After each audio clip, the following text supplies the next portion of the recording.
para começar no tempo preciso, para ouvirmos o nosso querido Alexandre discorrer esse capítulo, né?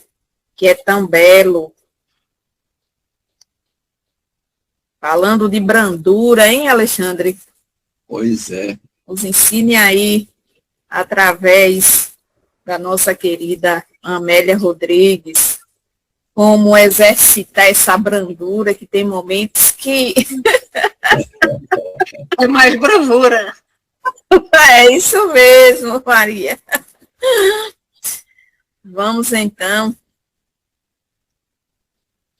convidar Jesus, Amélia Rodrigues, os espíritos, irmãos e amigos que nos assistem na nossa caminhada evolutiva, sejam eles nos trabalhos que nós realizamos no movimento espírita, e, em particular, os nossos irmãos que nos ajudam na nossa vida particular.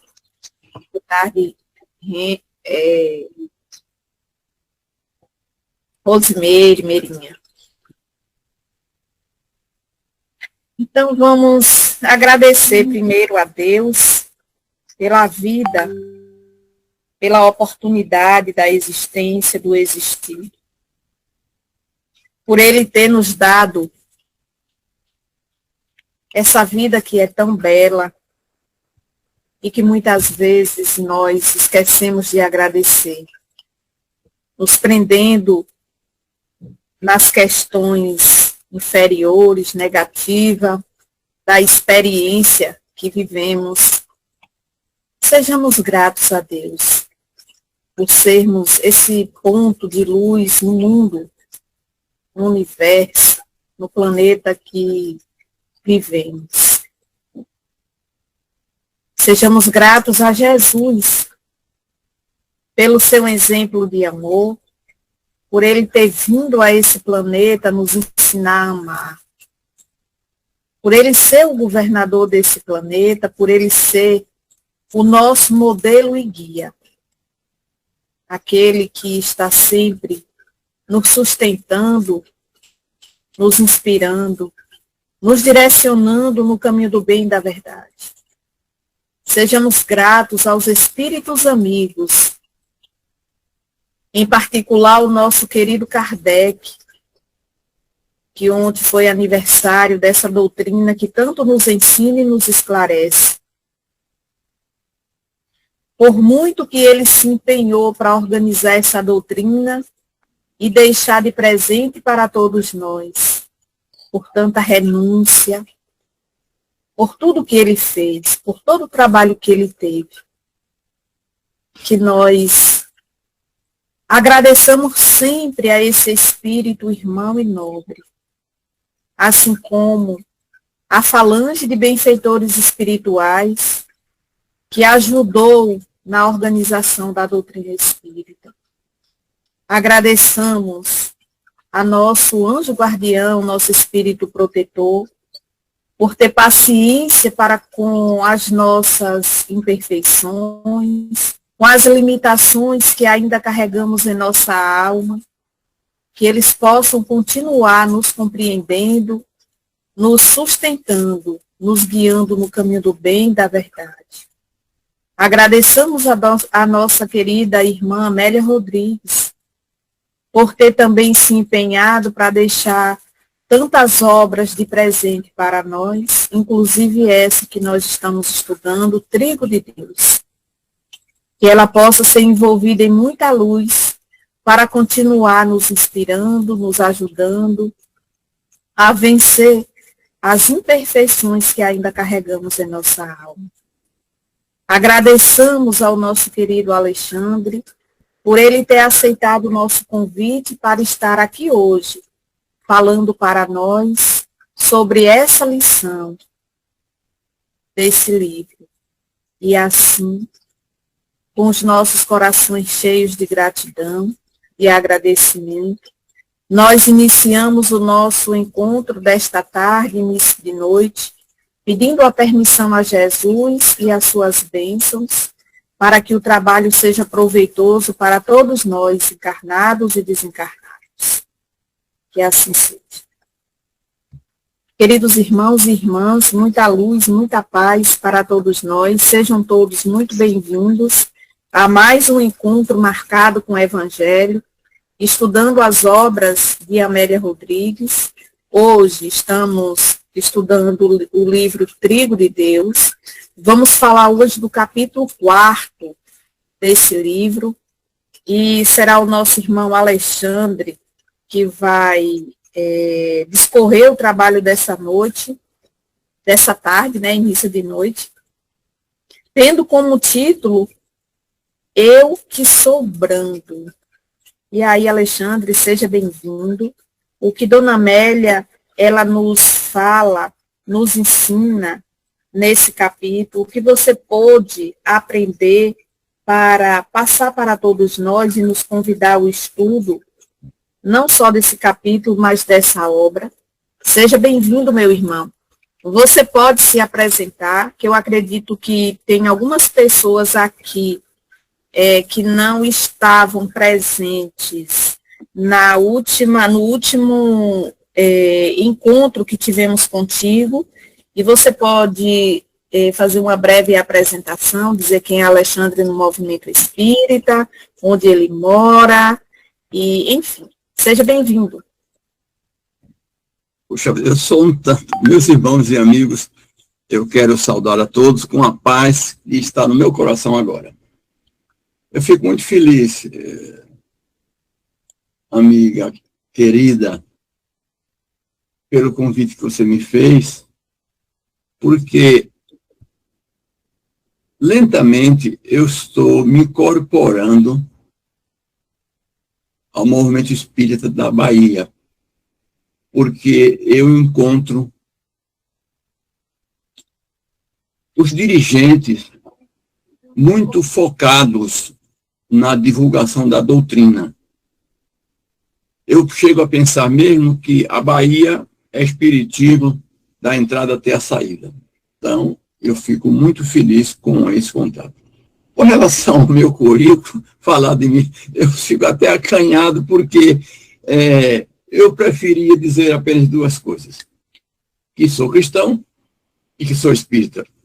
O restante tem aí uma caminhada grande, 50 anos de espiritismo, fundador do Grupo Espírita Seara de Deus, em nome de cuja instituição trago um abraço fraterno e amigo.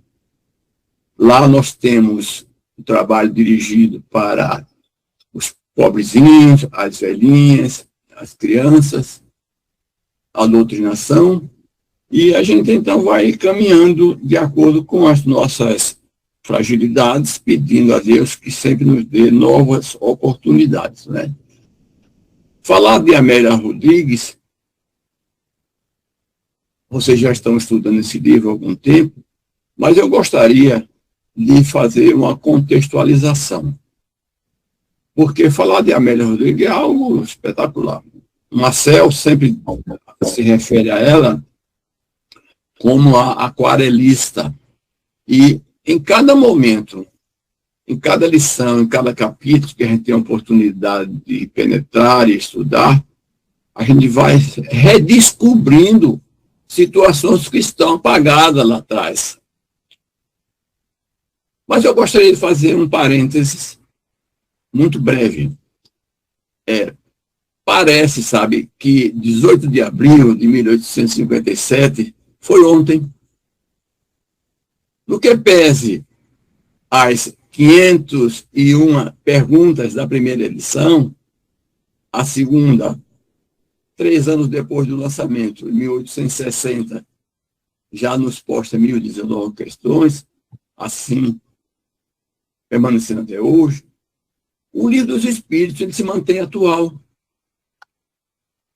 Em cada leitura, cada releitura, parece, sabe, meus irmãos, que o firmamento se abre, descortinando saberes. Aqui, a fé se apresenta consolidada. Que livro, né? A terceira revelação chegou para ficar, como o futuro das religiões.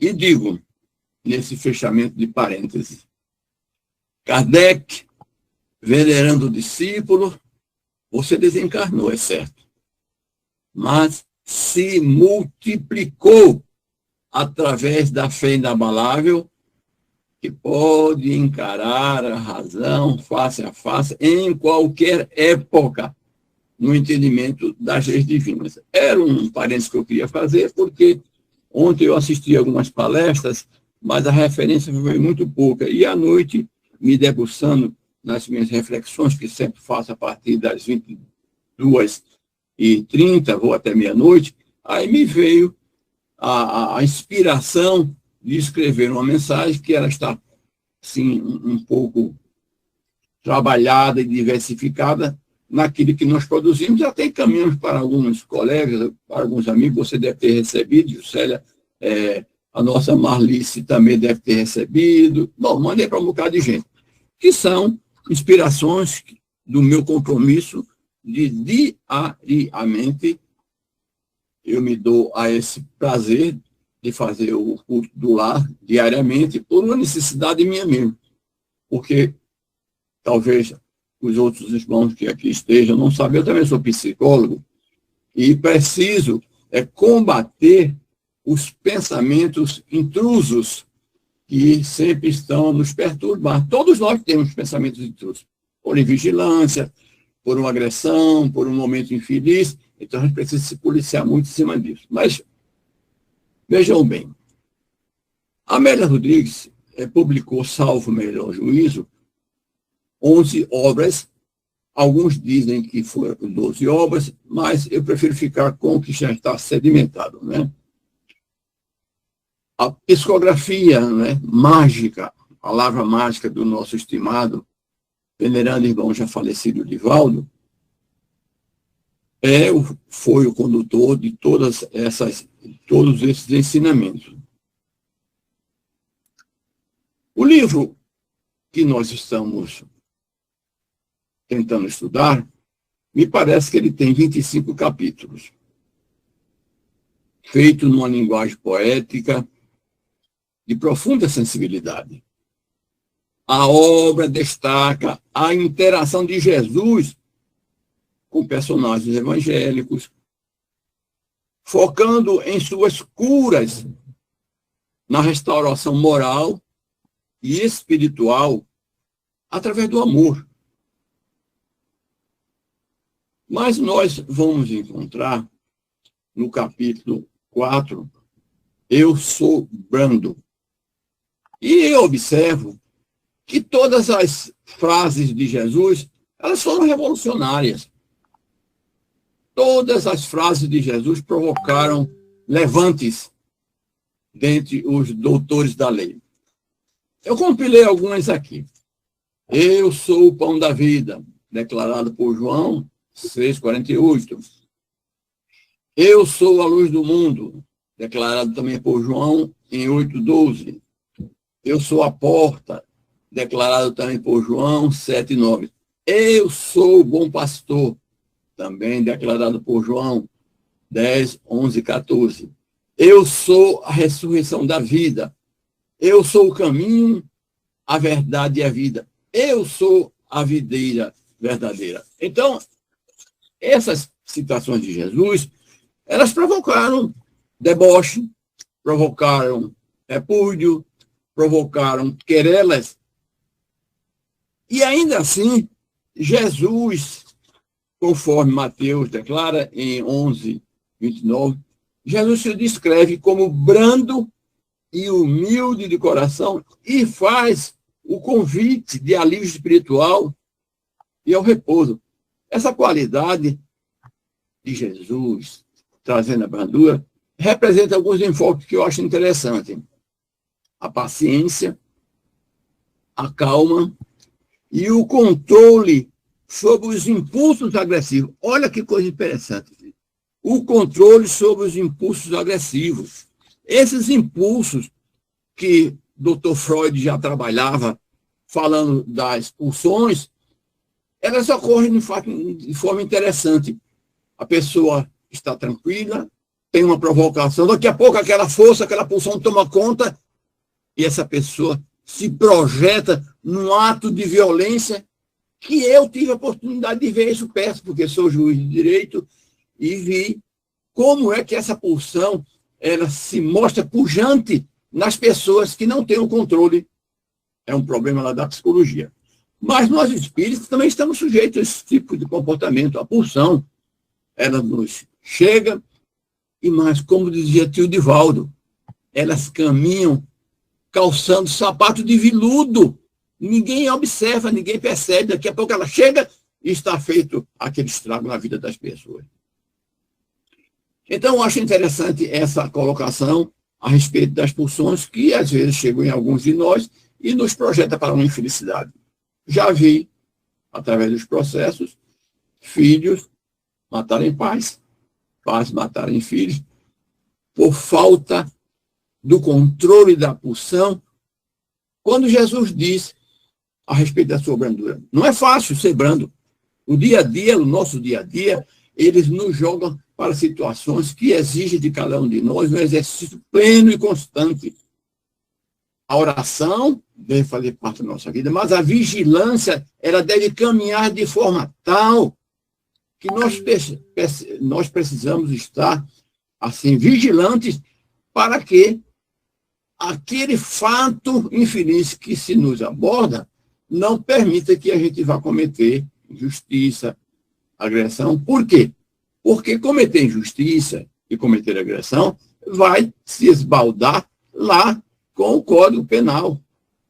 Se não nessa vida, vai lá no Código Penal da vida futura, que nós vamos encontrar na obra um pouco mais à frente. Então, Jesus é brando e tem uma paciência, teve uma paciência incrível. E hoje, no mundo maior, regendo a todos nós, apresenta paciência em face das calúnias, da crucificação, inclusive, que nós, no dia a dia, somos crucificados diante dos nossos atos. Quantos de nós, moralmente, somos crucificados por nossas posições? Eu me recordo, uma certa feita, eu também fui militar, num tempo muito passado, está longe, e nós tínhamos lá um colega nosso que era pastor protestante. E quando eu fazia as minhas reflexões dentro da brandura de Jesus, dizia que nós somos espíritos caminheiros de uma longa jornada e que precisamos crescer a cada dia, em cada momento que se nos apresenta. Quando eu me dizia para ele espírita, dizia, então você é filho de Satanás. Olha só que privilégio. Aí eu dizia, muito bem, filho de Satanás, e você é meu irmão. Disse, Ave Maria, cruz credo, bate reto. Você veja, então, o quanto a gente, por se dedicar, por se dizer espírita, algumas vezes a gente vai ser crucificado no dia a dia. A paciência de Jesus, na sua brandura, com os discípulos, mesmo diante da incredulidade, lá na tempestade, Pedro apavorado, Jesus vem, caminha sobre a água e apresenta a sua mansidão. A paciência diante do egoísmo e da falta de compreensão dos seus seguidores. Sim, alguns dos seguidores de Jesus se mostraram. A briga, por exemplo, né? Tiago tinha uma maneira muito devotada, alguns não concordavam com o que Tiago dizia, e isso aí provocava, né, uma certa incompreensão. A paciência, ela vai nos alcançar na medida em que nós vamos amadurecendo. O livro que nós estamos estudando, como um todo, é construído em metáforas. E tem o trigo para representar a evolução espiritual e a necessidade de passar por processos de moagem, dificuldades, para se tornar o trigo puro do Cristo. Jesus falava por parábolas para explicar verdades espirituais. Mas ele precisava falar sobre parábolas, porque aqueles que se opunham aos seus ensinamentos, muitas vezes não estavam em condição de entender a mensagem que era passada. Daí porque, por parábola, nem todos que tinham olho iriam ver, nem todos que tinham ouvido iriam ouvir. Ao mesmo tempo, as parábolas serviram para revelar o reino de Deus para aqueles de puro de coração, os discípulos, ocultando, portanto, em relação aos indiferentes. A finalidade da parábola vem transmitir ensinamentos profundos de forma simples e didática. Jesus foi um didata. No tempo de Jesus, contextualizando, o trigo representava os filhos do reino de Deus, simbolizando os justos e aqueles que viviam de acordo com os ensinamentos divinos. O trigo também simbolizava a nutrição espiritual. Mas é como eu te falei. Parece que tem um microfone que está aberto. Mas não se preocupe, não. Eu entendo. A brandura de Jesus está agora no meu coração. E eu entendo. De forma que a finalidade das parábolas é transmitir ensinamentos profundos de forma simples e didática. No tempo de Jesus, portanto, o trigo representava os filhos do reino de Deus, simbolizando os justos e aqueles que viviam de acordo com os ensinamentos divinos. Simbolizava, portanto, também a nutrição e a necessidade de morrer para si mesmo para gerar nova vida. O trigo, como nós sabemos, ele era rico em significados simbólicos e práticos, alguns dos quais eu faço aqui um pensamento. O símbolo do justo está lá em Mateus, capítulo 13, 24, 30, versículo 36 a 40, na parábola do trigo e do joio. Aqui eu faço um breve parênteses, porque em algumas palestras que eu tenho feito, alguns perguntam, e aí, trigo e joio, o que é trigo e o que é joio? Veja bem, na plantação do trigo, todos nós aqui sabemos, mas eu peço licença para clarear um pouco mais isso. Na plantação do trigo, cresce um trigozinho de lado que não vingou. Ele é impróprio e ele não se presta para a proliferação da frutazinha do trigo. Então, é o joio que é separado do trigo e jogado fora. Mas a colocação aqui do joio e do trigo diz respeito àqueles processos evolutivos de cada um de nós. Às vezes, dentro da casa espírita, eu tenho tido a oportunidade de vivenciar situações interessantes em relação ao joio e ao trigo. Pessoas que, às vezes, sabe, Juscelia, Marlice e as demais que estão aí, vão para a tribuna sem um comprometimento doutrinário. A tribuna não é lugar para a gente falar das coisas da gente pessoais. Aqui e acolá, a gente joga um exemplo, Divaldo fazia muito isso, colocava de forma equilibrada alguns exemplos da sua vivência, mas a casa espírita precisa ser trabalhada de um processo que traga a doutrina em sua essência.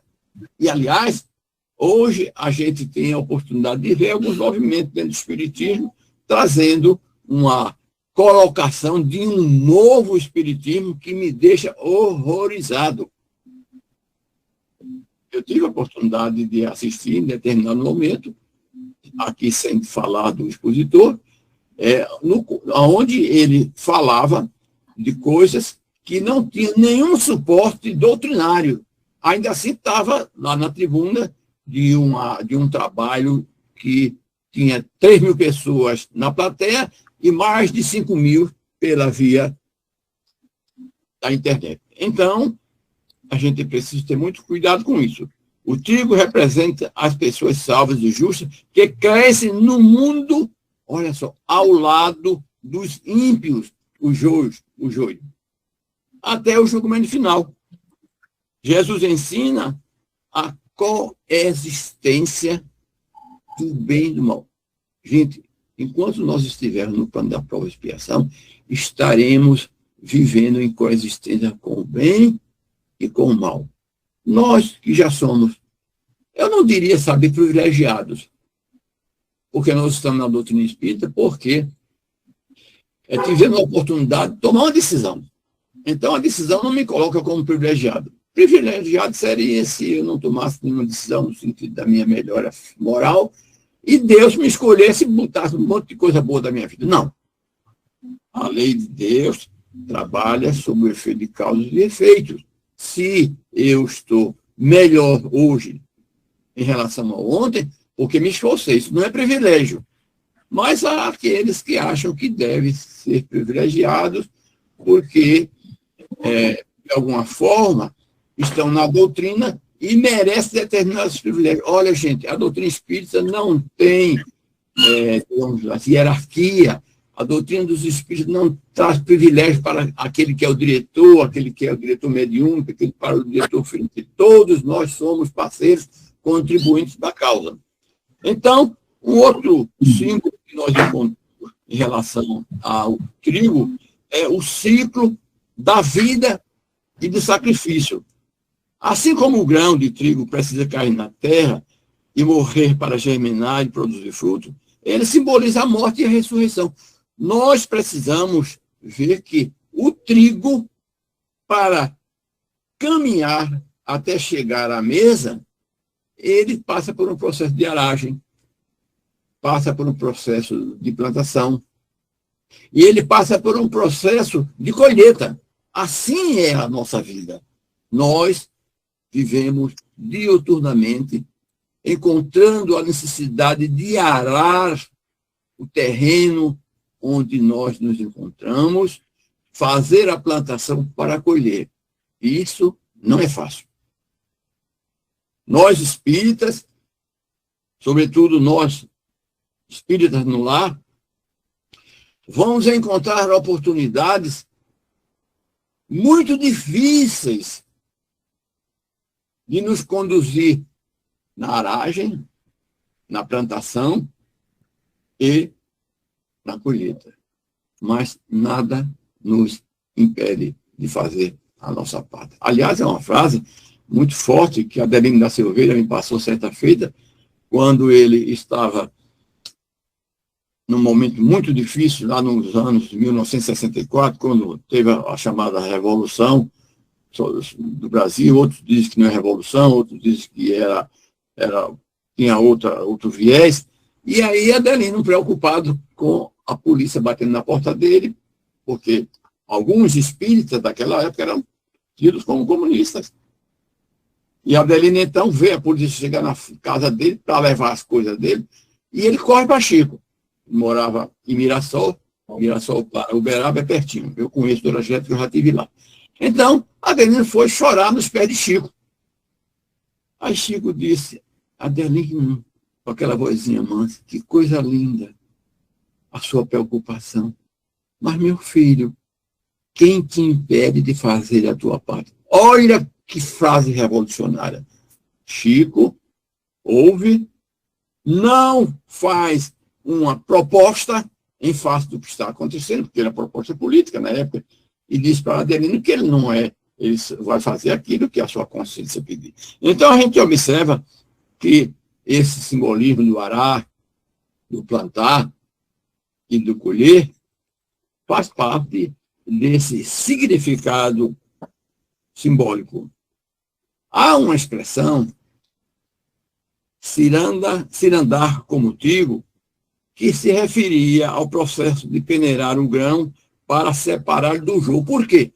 Porque quando se ia peneirar o trigo e vinha aqueles pezinhos de trigo que eram considerados joio. Aí, na peneiração é que se verificava. Então, hoje, nós, espíritas, precisamos dessa peneira.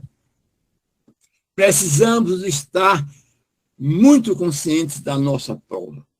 Do capítulo em referência, podemos fazer outras considerações, entre as quais busca por consolo e pão. Nós sabemos que multidões compactas reuniam-se em Cafarnaum, atraídas pelos feitos de Jesus, buscando alívio de suas dores físicas e dores morais. A gente observa que alguns daqueles que eram expostos à dor física estavam ali mesmo para dar um testemunho apenas da sua dor, mas muitos deles não voltaram para agradecer, mas era um momento necessário para que ele contribuísse com a didática de Jesus. O Evangelho nos ensina a pacificar emoções através da oração, da confiança em Deus e no domínio próprio. Então, a brandura de Jesus, ela nos convida à oração. Nos convida a confiar em Deus, para que tenhamos domínio próprio ante as tribulações. Todos nós temos tribulações. Alguns de nós até pensam assim, eu sou espírita, não estou sujeito às tribulações. Tá, meu irmãozinho, enquanto você estiver aqui no mundo da prova e da expiação, você está sujeito às tribulações. É o uso da palavra indevida, é o julgar premeditadamente, é provocar através das nossas atitudes, é o exercício do orgulho e da vaidade e do egoísmo.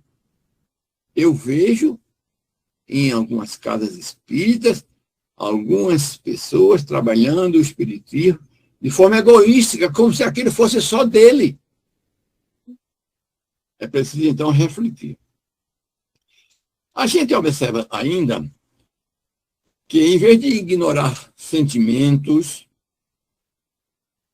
a estratégia envolve encará-los e submetê-los ao crivo da razão. E quais são essas estratégias?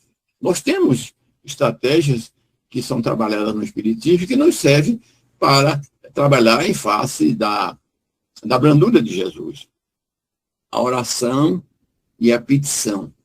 Nós sabemos que nós utilizamos a oração para louvar, para pedir, para agradecer. Mas, em regra, a gente observa as pessoas utilizando da oração para agradecer. Melhor dizendo, para pedir. Muitos se esquecem de agradecer. Porque, passado o momento da dor, o agradecimento fica para depois, ou esquece diante de outros momentos. Precisamos, nesse colóquio, fazer uma renovação da nossa mente. A renovação da nossa mente deve ser um exercício constante. Porque nós vamos, nessa renovação, formatando uma oportunidade para que os chamados pensamentos intrusos, as agressões, não cheguem para cada um de nós. Eu me recordo que, em alguns momentos, alguns de nós se deixa vencer ou atacar pelos pensamentos. Eu me lembro uma certa feita que eu ia saindo do banco e alguém me deu um tranca no meu carro, quase havia um acidente enorme, e eu aí entrei em desequilíbrio, nem percebi. Botei uma marcha de força no carro, fui atrás dele. Meu filho estava de lado. Bateu na minha perna e disse, para onde é que você vai, meu velho? Me chamou atenção. Não disse nada, mas acrescentou a seguinte frase. E se esse caba que lhe trancou, ele assiste às suas palestras? Eu disse, credo cruz, onde é que eu fui me meter? Meu filho, utilizando o evangelho que ele aprende no evangelho no lar, me policiando. Então, isso aqui ocorre com cada um de nós. Você quer ver uma coisa que provoca uma desestabilização na nossa mente, na renovação da nossa mente? Falta dinheiro na tua vida.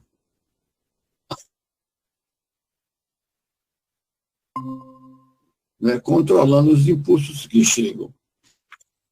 Precisamos levar também em consideração, em relação a Deus, o que nós chamamos de confiança ativa.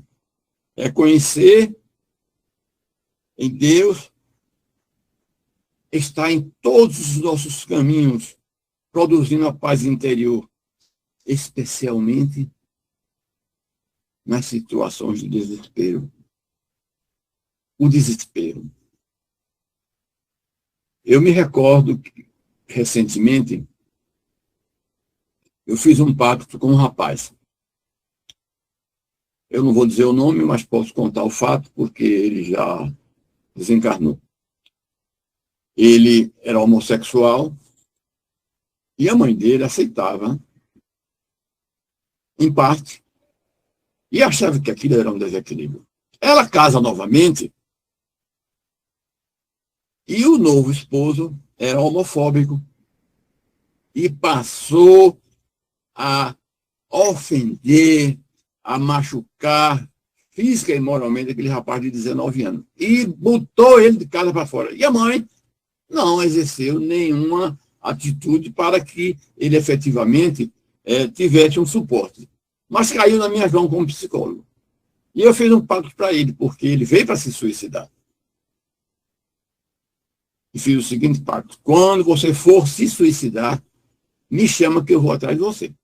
Não faz, espera que eu chego lá. Claro que isso é uma técnica minha para chegar até ele. Mas aí, José sabe disso, eu cismei de estudar medicina. Estou na aula de medicina, aula de 7 da manhã às 6 da noite. Meu telefone desligado.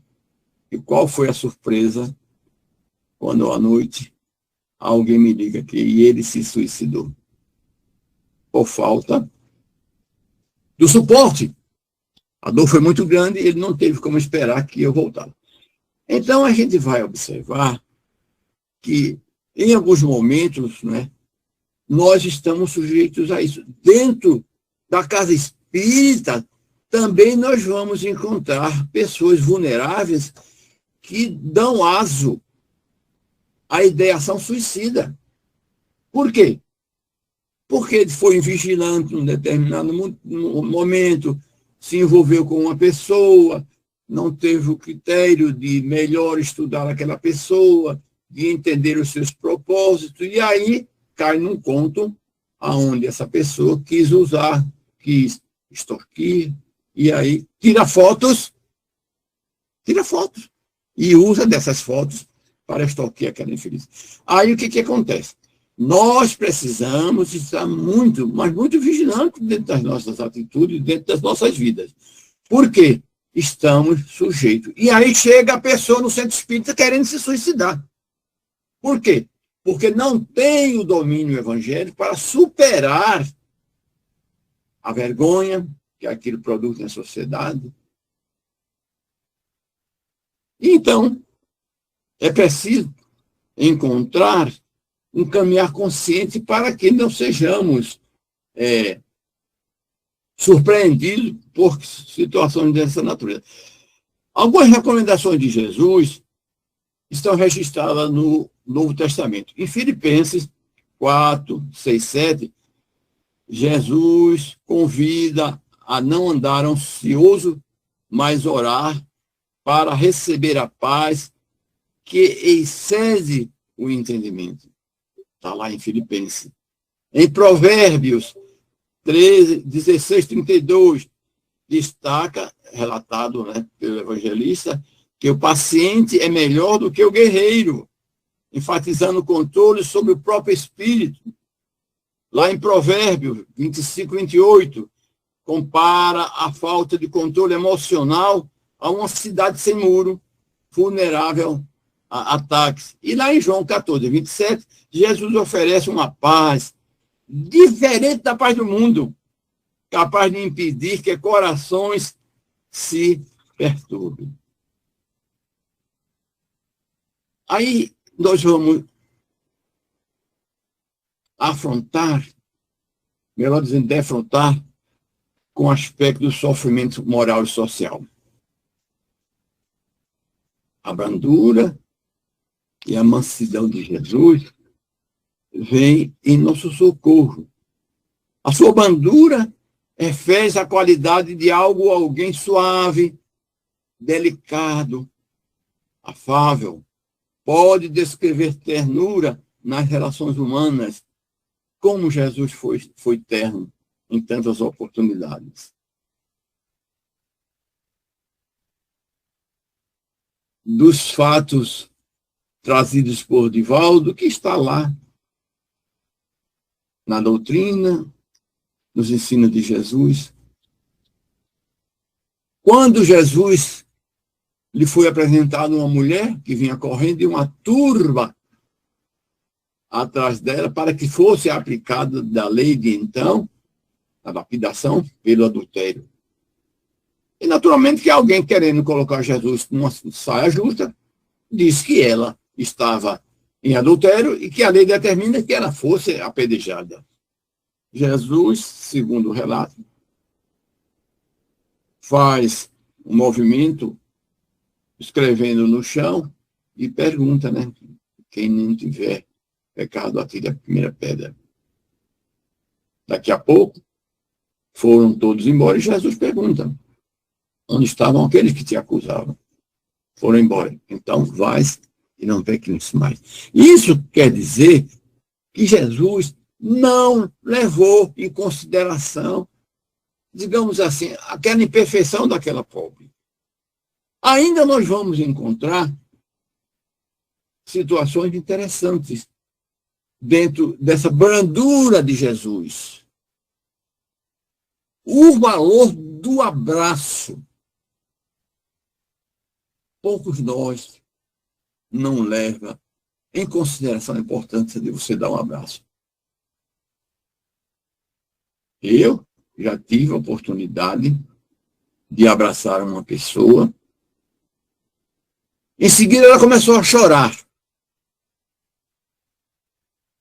E no choro, ela joga o seu rosário e fala da vontade que ela precisava manifestar de receber um abraço, porque o marido é alcoólatra, machuca, perturba a relação familiar, os filhos foram noutra direção, a velhice chegou e ela se acha imprestável e não recebe nenhum abraço.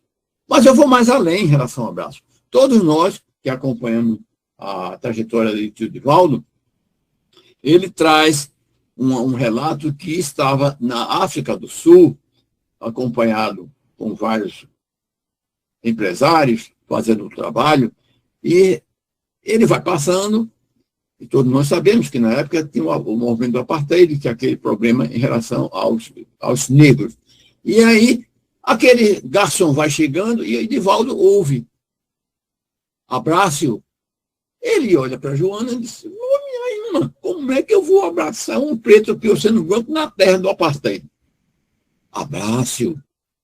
Ele dá um abraço e a coisa caminha para frente. As pessoas que faziam parte da comitiva olharam de perto.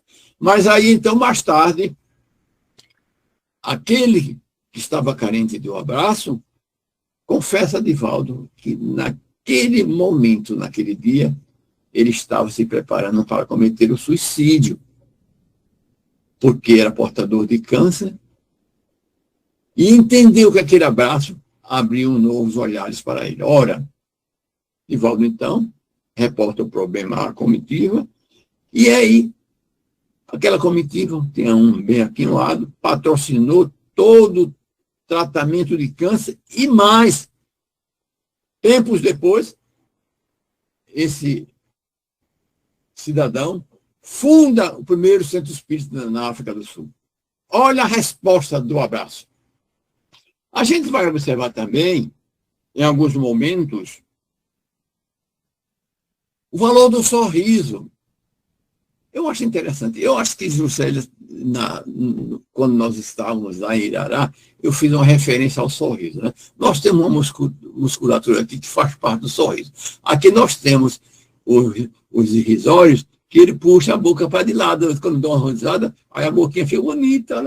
Como vai? Muito bem. Aliás, eu faço um parênteses a respeito disso, que eu saí com meu filho lá em Irará. Meu filho, e eu sempre o hábito de sorrir. Eu não sou conhecido na cidade, não vou chegar com a cara de fechada. Aí sorrindo, aí meu filho disse, papai, por que você está rindo? Porque eu quero, meu filho, Não faça isso não, senão o povo vai pensar que você é candidato a ser prefeito daqui. Zé Carlos, se você for assistir, eu sorrindo, meu filho achou que eu era candidato a prefeito de lá. Então, o sorriso é muito importante, porque Jesus era um homem brando, amável, um homem extraordinário, como disse Ernesto Renan, numa das biografias que ele expôs para ele. Mas eu vou achar interessante, porque no capítulo 10 do livro Pelos Caminhos de Jesus, que livro espetacular, que está sendo estudado pela FEB, descreve um quadro de amor sem limite. É um caso de uma mulher de vida fácil que vai lá na casa do caminho e se engraça de Pedro. Olha só. E Pedro ficou em situação delicada, porque ela insistia, e Pedro chegou ao ponto de dizer, não vou atender mais essa mulher, não, vou deixar ela entrar aqui, não, porque ela está perturbando a vida. E Jesus, então, lhe aparece para que ele exercite o amor sem limites. Ele não precisa censurar aquela infeliz para ofendê-la com seus atos. E aí isso está registrado no capítulo 10 do livro Pelos Caminhos de Jesus. Então, a gente observa que a brandura de Jesus abre um leque de possibilidades para nos socorrer. Ora, é fato que eu não diria nem poucos de nós. Eu acho que nenhum de nós ainda tem a condição da maturidade necessária para exercitar a brandura tal como Jesus a exercia.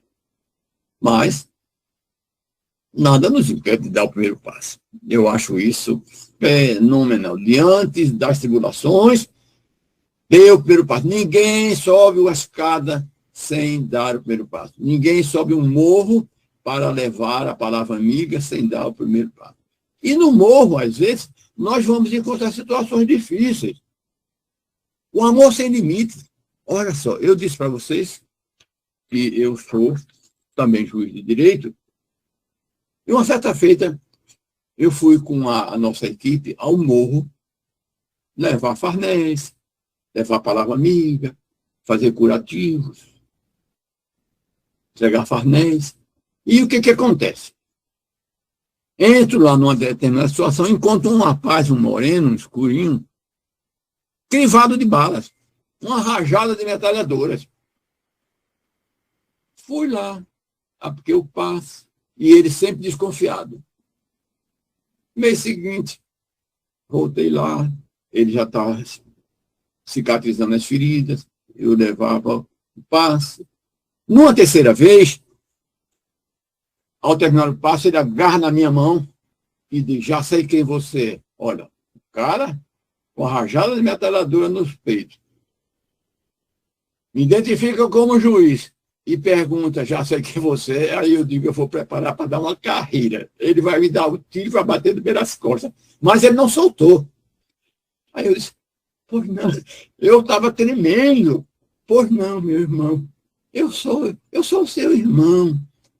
Ele disse, eu sei que você é juiz e você está mostrando que é meu irmão. Doutor, a partir de hoje, eu não sou mais bandido. Parou, se entregou à polícia, foi libertado, passou a frequentar o Centro Espírita Guilherme Domênico, centro que eu iniciei a minha jornada espírita, e mais, se formou, e passado esse tempo todo, ele hoje é um homem de 60 anos e me chama de pai. Não foi a oportunidade dele. Então, o amor deve ser praticado sem limites. E a veneranda professora querida Amélia Rodrigues, a aquarelista, ela, no seu palmilhar, no seu verbo dulcificado, nos traz a vida de Jesus trazida com o perfume dos céus. É uma bênção estar com vocês aqui, viu, Juscelia? Apesar do calor, estou de mangas compridas, mas estou feliz por estar aqui com vocês. Espero que a nossa participação tenha trazido alguma contribuição. E vamos então pedir a Deus, como diz o espírito Marcelo Ribeiro, diz: Senhor, apiada-te de todos nós e sustenta as nossas fragilidades. Mestre querido, sem a tua presença na minha vida, eu não sei onde estaria, mas vejo o resultado, porque olho para o passado longínquo e percebo que algo mudou. Eu não tinha esta face assim, tão serena. Eu não tinha estas mãos, embora trêmulas, mas à tua disposição. Mas não sei, Jesus, aonde escondi a minha face. Obrigado e muita paz. Alexandre, meu querido, nós te agradecemos muito pelas reflexões, pela disponibilidade que você teve, está tendo de estar conosco nesse momento.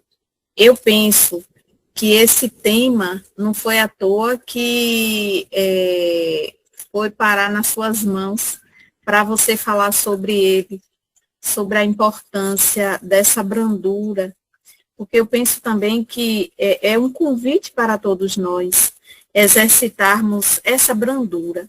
Enquanto você falava, e eu pensando sobre esse tema, Alexandre, eu fiquei fazendo uma associação comigo, com a minha vida, com o meu existir, com as minhas experiências nessa existência, e fiquei me lembrando de que em muitos momentos, desde quando eu me entendo por gente, como dizia a minha avó,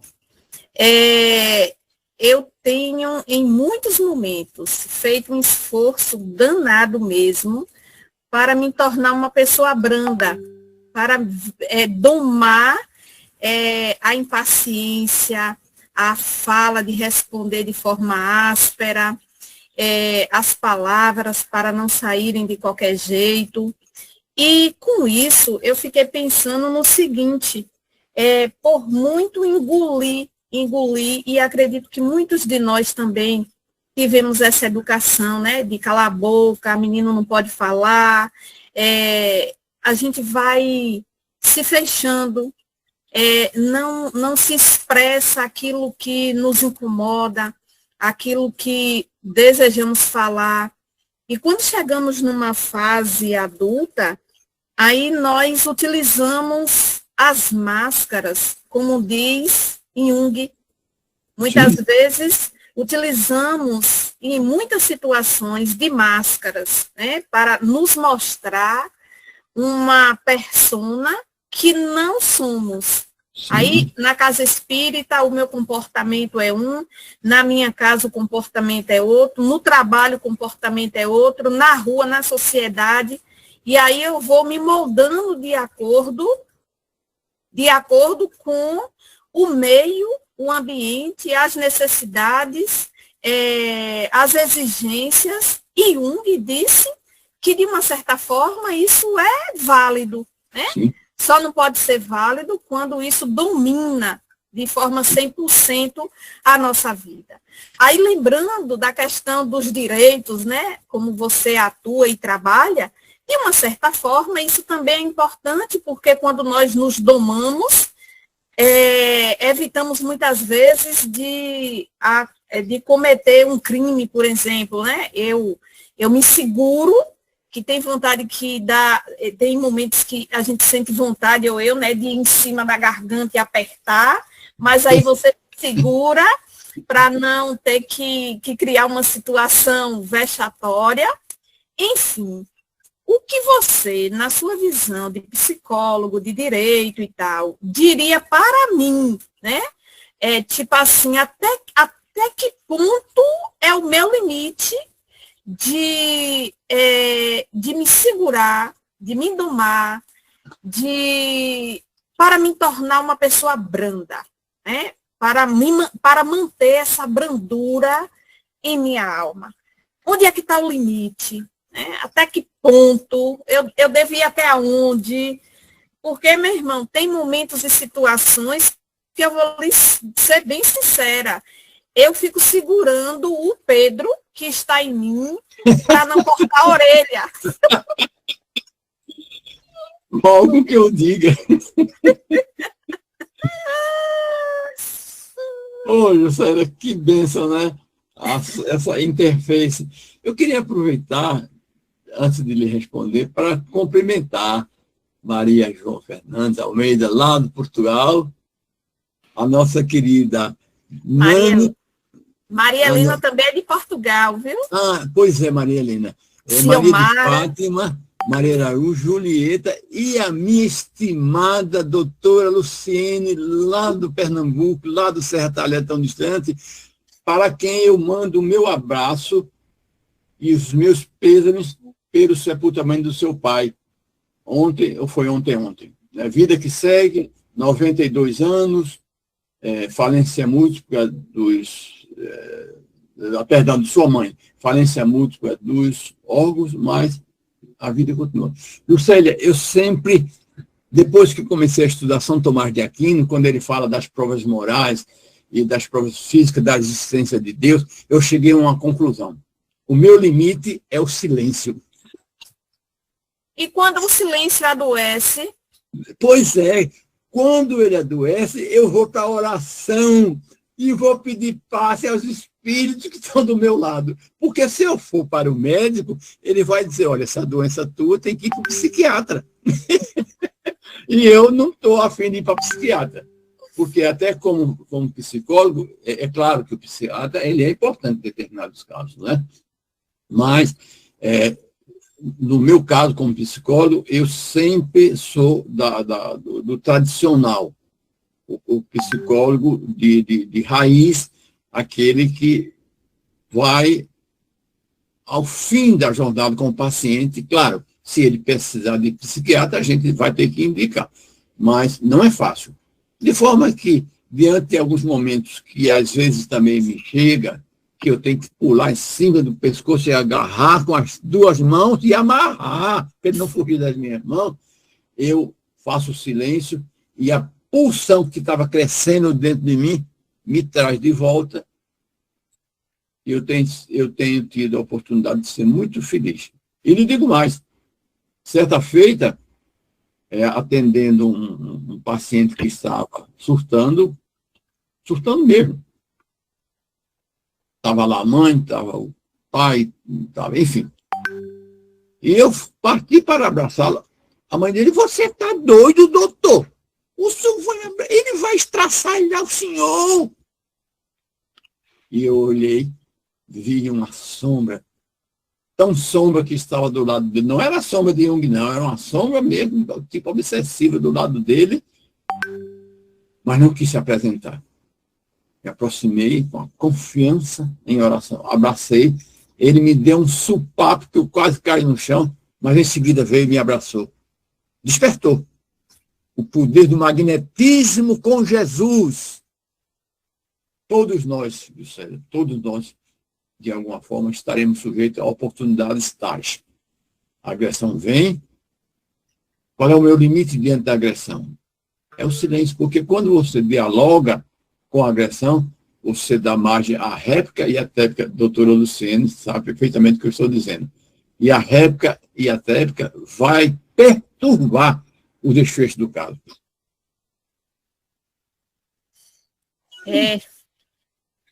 Sigamos Jesus. Nós agradecemos mais uma vez a presença de todos nesse momento, nesse estudo.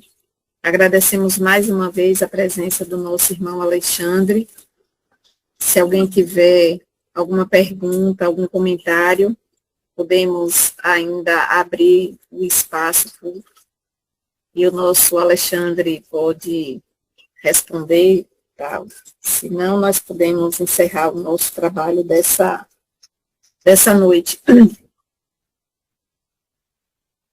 Eu vou pedir a você, Alexandre, então, que você faça a prece de encerramento, e enquanto o Alexandre faz a prece de encerramento, emanemos vibrações amorosas para aqueles que nós conhecemos que estão necessitados destas energias, sejam eles encarnados ou desencarnados, como foi o caso da mãe da nossa querida Luciene, que está aqui, e também do pai do nosso primo, Jesus, que também desencarnou ontem, que cada um, onde quer que esteja no mundo espiritual, possa ser envolvido em muita luz, acolhido pela espiritualidade, e que eles possam conduzir para o melhor caminho, o lugar que eles merecerem. E aqueles que estão acamados, como o caso da minha mãe, que ela receba luz e paz nesse momento. E assim, agradeçamos a Jesus e a Amélia Rodrigues por mais esse momento que nos foi proporcionado para ouvir falar desses ensinamentos que preenchem a nossa alma de conhecimento e também de gratidão. Muita luz, muita paz para todos nós, que tenhamos uma semana produtiva, que estejamos juntos no próximo domingo para mais um capítulo, o capítulo 5º desse livro, e assim vamos seguindo, aprendendo, como disse Jesus, conhecereis a verdade e a verdade vos libertará. Alexandre, pode fazer o encerramento. Senhor Jesus, divino amigo e mestre amado, aqui se vimos reunidos sob orientação da veneranda professora Amélia Rodrigues, a quem dedicamos parte do nosso trabalho. Abençoa-nos, mestre. Mesmo diante das nossas tribulações e nas encruzilhadas para encontrar o melhor caminho, ser conosco. Fortifica os nossos passos, fortifica os nossos braços, abençoa as nossas mãos, para que elas nunca sejam motivo de apedrejamento. Permite-nos olhar para a nossa trajetória e, agradecidos por ter conhecido, ainda reencarnado. Isto se constitui num júbilo. Obrigado pela confiança em nós. Sebrando conosco, Jesus. E permita que cada um daqueles que estiver em nosso caminho possa receber o abraço fraterno e amigo, emprestando o ombro para que eles venham a serenar a tua paz. É assim, Senhor, envolvidos na doçura da tua paz, pedimos à nossa querida Juscelia que conclua os nossos trabalhos com votos de muita paz. Que Maria de Nazaré, na sua infinita bondade, nesse momento também, nos envolva com seu manto de amor. Que sigamos todos nós nessa nossa jornada evolutiva, buscando sempre o caminho do bem e da verdade. Muita luz, muita paz para todos nós.